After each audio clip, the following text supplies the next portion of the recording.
Take two distinct points in an empty void.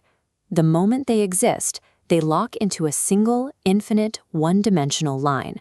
That is a foundational axiom of geometry.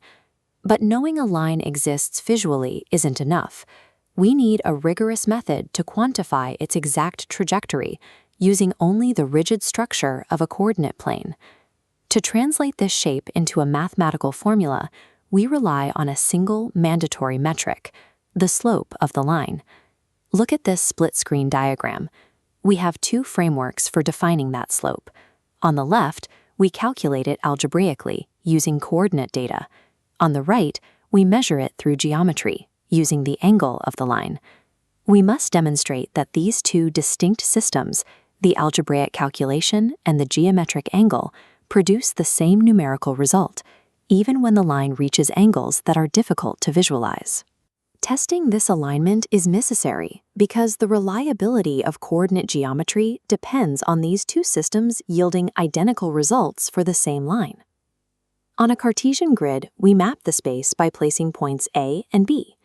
Drawing vertical and horizontal lines constructs a right-angled triangle. The vertical leg is the rise, the change in the y direction. The horizontal leg is the run, the change in the x direction. If coordinates drop 6 units vertically and horizontally between points, our change in y and x are both -6. The slope, m, is the ratio of rise over run. -6 divided by -6 yields a slope of 1. The math holds a built-in symmetry. Subtracting point 2 from point 1 gives the same ratio as subtracting point 1 from point 2, provided we apply the subtraction to both axes in the same order.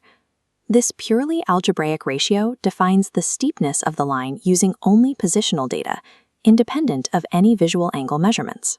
Now, we shift our focus to the internal angle. Notice the angle formed where the line intersects the horizontal axis. We define this formally as the inclination of the line, represented by theta. This is measured counterclockwise from the positive x-axis. To evaluate this angle, we use the tangent ratio, dividing the opposite side by the adjacent side. Mapping this to our triangle, the opposite side is our rise and the adjacent side is our run. This calculation establishes that the algebraic slop ratio is equal to the geometric tangent of the inclination angle.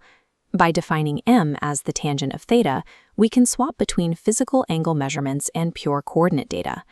To verify this relationship across all conditions, we can sweep the line from 0 to 180 degrees, checking for scenarios where the calculation fails. At the horizontal limit with 0 vertical change, the algebra gives a slope of 0. This matches the tangent of 0 degrees. But as the line rotates to exactly 90 degrees, we reach a calculation limit. It has vertical movement, but 0 change in x.